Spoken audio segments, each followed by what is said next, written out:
دوستو السلام علیکم۔ دوستو پٹھان کو افغان کہتے، افغان اس لیے کہتے کہ افغان حضرت سلیمان علیہ السلام کے ایک بیٹے کا نام تھا اور ان کو جنات کی زبان سے پیار ہو گیا تھا، تو انہوں نے اپنے والد یعنی حضرت سلیمان علیہ السلام سے کہا کہ آپ جنات کو کہے کہ مجھے اپنی زبان سکھائے۔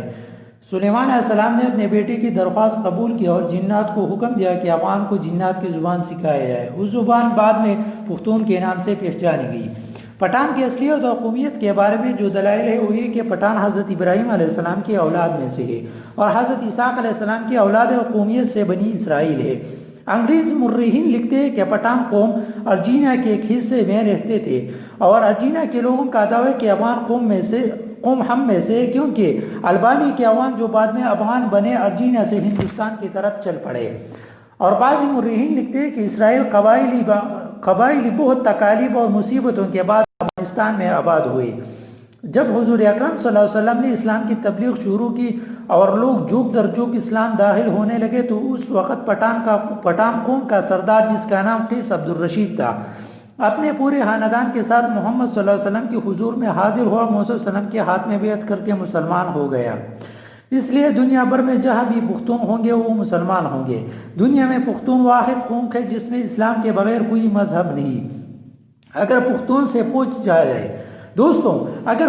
پوچھا جائے کہ آپ پہلے مسلمان ہیں یا پختون، تو جواب ہوگا 5000 سال پہلے میں پختون تھا اور 1400 سال پہلے میں مسلمان ہوا۔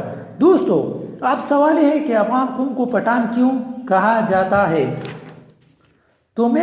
تو جب کافروں نے مکہ پر قبضہ کر گیا تو محمد صلی اللہ علیہ وسلم نے حضرت خالد بن ولید رضی اللہ تعالیٰ عنہ کو حکم دیا کہ جاؤ اپنے افغانیوں کو جہاد کے لیے بلاؤ۔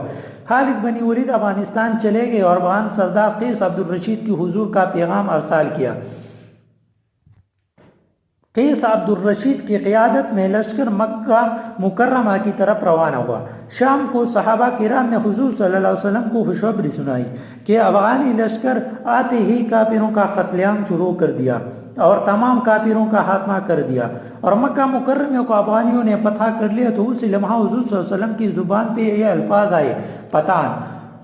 خواتین و حضرات، پٹھان لفظ عربی زبان کا لفظ ہے، یعنی سختری لکڑی جو سمندر جہازوں میں لگائی جاتی ہے، جس سے سمندری پانی بھی کمزور نہیں کر سکتا۔ یہ لفظ جب برصغیر پہنچا تو پٹھان سے پٹھان ہو گیا۔ اگر ان کی تاریخ کا جائزہ لیا جائے تو فارسی میں پشتون، مقامی زبان میں پختون اور اردو میں پٹھان کہتے ہیں۔ یہ قوم دنیا بھر میں پھیلی ہوئی ایک عزت مند قوم کے طور پر گردانی جاتی ہے، جس میں افغانستان، پاکستان، بھارت اول نمبر پر ہے۔ دنیا میں پشتون اپنے وفا اور غیرت کے نام سے جانے جاتے ہیں۔ لفظ پشتون کا مطلب ہے کہ غیرت، وفا والا اور اپنی عزت اور دین پر مر مٹنے والا۔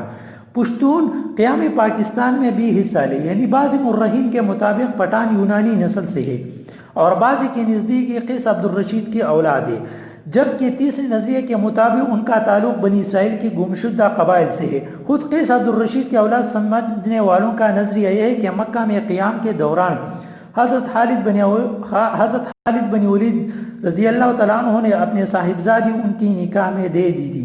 وہ اسے ہمراہ لے کر اپنے وطن واپس آئے۔ وہ اپنے بقائے زندگی اسلام کی ترویج و اشاعت میں صرف کر دی۔ اس طرح قیس عبدالرشید کی اولاد پٹھان کہلاتی ہے۔ جب بھی یہ بھی کہا جاتا ہے کہ خود بھی قیس عبدالرشید کا تعلق بھی بنی اسرائیل کے بادشاہ ساؤن یعنی حضرت طالوت کی 70ویں پشت سے تھا۔ ناظرین گرام، سب سے بڑی عجوبہ خیز بات یہ ہے کہ ان میں یوسف کے بیٹے، داؤد کے بیٹے، موسیٰ کے بیٹے اور سلیمان کے بیٹے سمجھائے جاتے ہیں، لیکن اس کی تصدیق کرنا بہت مشکل ہے۔ افغان یعنی پٹھانوں کے کئی اوصاف عربوں سے بھی ملتے جلتے ہیں۔ عرب قوم مہمان نواز، بہادر اور اہل قلم ہونے کے ساتھ ساتھ دوسری قوموں سے اتنی جلدی مرغوب نہیں ہوتی تھی۔ ایک چند اوصاف کے علاوہ کوئی اور وصف عربوں کے اندر زمانے جاہلیت میں نظر نہیں آتا۔ حیرت کی بات یہ ہے کہ یہاں چند اوصاف افغان یعنی پٹھان قوم میں بھی اسی شدت کے ساتھ پائی جاتی ہے، جبکہ ان کی بیشتر چیزیں یہودیوں سے بھی ملتی جلتی ہیں۔ نسلی طور پر دونوں قوم اپنے آپ کو دنیا کی بہترین قوم تصور کرتے تھے۔ عرب اور پٹھان یعنی افغان مذہبی طور پر سخت اور سر پر ٹوپی رکھنے کا رجحان عام ہے، جبکہ اس کے علاوہ بھی کئی رسم رواج مشترک ہیں۔ یہ دوستو یہ پٹھان کی کچھ تاریخ کی فیکٹ ہے. اگر آپ کو ویڈیو پسند آئی تو لائک کرنا اور ہمارے چینل کو سبسکرائب کرنا اور دوستوں کے ساتھ